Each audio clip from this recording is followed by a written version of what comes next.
Well, so when I'm making videos regularly, sometimes they'll screw up or it gets corrupted or something. I made a video where I replied to Gary. He did a video on Nietzsche and whatnot, to Anna Kanavad, a little bit to the old mystic. That was actually good. Forget if I did put in a video his commentary on Thunderfoot's idiocy and actual hypocrisy about metadata issues, and just it's a rare video where Gary's all right, but basically when he's criticizing the way Thunderfoot talks about the internet, he's pretty right on. And My Misery and Me, and Suicide for Celluloid. So I don't know what to do. Those videos, I pieced them together because they were all on similar things, and my software just couldn't handle it. And sometimes it gets confused, and I kind of would have to start over. So maybe I will upload that, but whatever. But what I was thinking about today, my wife was just listening this morning, and then I wasn't listening. She's like, no, listen to this, to Obama's thing. And it's ridiculous. First of all, it's like, I'm going to announce that I'm closing Gitmo, but the words are really, I'm going to ask again. And it's the most interesting part's this woman that disturbs president. I mean, it's still going on. I don't think he's quite finished. And that's the only interesting part. How does she get away with doing that over and over and over again? I don't understand how the Secret Service didn't get you after the first time, personally. But whatever, I was just thinking about this stupid, how stupid it was to, like, all Indonesia, because they have this thing, and Gary's all like, well, in our jails, at least most of them have to be there. That's the stupidest thing I've ever heard. No, that's not at all a known thing. I know a lot of people, it's like, well, if so-and-so wins, the liberal or the conservative, that's it, I'm leaving the country. And, I'm really there. I'm done, you guys. I think the next 2 years, my plan is to get out of the United States. I know other countries aren't automatically that much better, but I'm thinking like Canada. Canada has this thing where they're trying to get tech entrepreneur / technical software people up there, trying to keep their own investors, give their own investors more of an opportunity to invest in Canada and those kind of businesses. So there's that, or even I've thought of some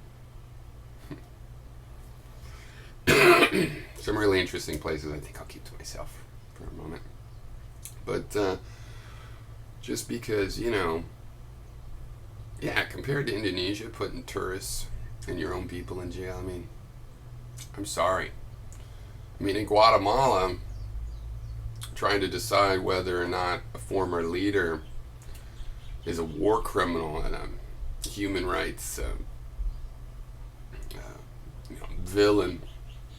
We're discussing this, but we do know that the guns the guy used to kill the unarmed villagers that he killed were American guns. All over the world, we don't know that. We don't pay attention to that. That's not on our news. That's not everyday knowledge for us. People might say, oh yeah, I read that once. Yeah, that's right, so I know that. There's some people that, that's their whole childhood. American guns. Both sides of a conflict.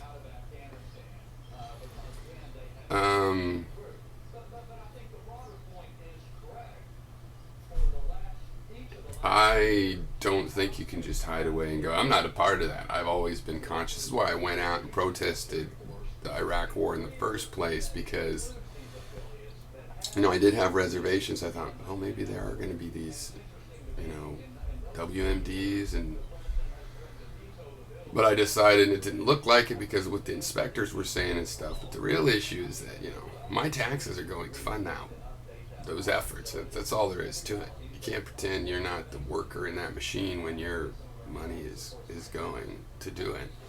And if you're getting money from the government, you're on a disability or something, same thing. I mean, if you're going to be supported by the machine that lives the way the machine lives, then you're part of that machine. And I just think it's gotten bad enough that I don't want a part of it when there's not any solution, right?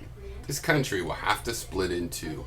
I mean, I think it would make sense if countries did this more. It's like, hey, if you can't get along for 2 generations and you have totally different things, yeah, dissolve. Make two countries. Get a group of people that do agree and let them try something.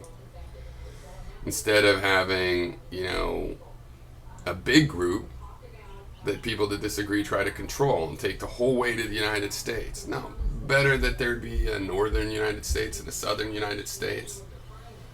And they would actually agree when they were going and doing something, instead of half the country always being totally against whatever ridiculous thing the other half has decided that they must want to do since they've got an extra 1%.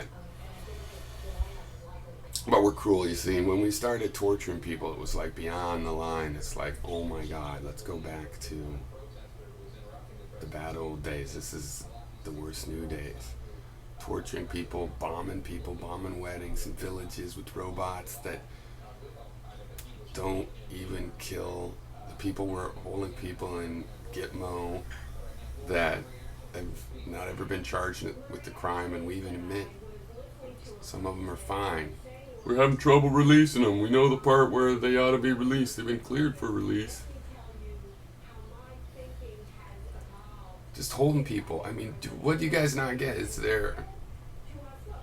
you Americans, do you not understand that that's not okay? When you're reading a story about something that some Pol Pot did or Hitler or something, you go, oh, that's just terrible. But you can't see the terrorism of the United States. It's sad. I don't believe a totally peaceful approach to our problems like international terrorism, non-governmental terrorism. I don't think they're easy. I don't think you can there is not just a soft approach. People have hard feelings because of things that have already happened, and if you wanted to have a progressive approach, it is going to involve law and order and not taking shit. Right? There's not just going to be like, oh, okay, well, what do you want? We'll give it to you. That's not a solution either. But torturing and drone bombing and indiscriminate arming of the world and of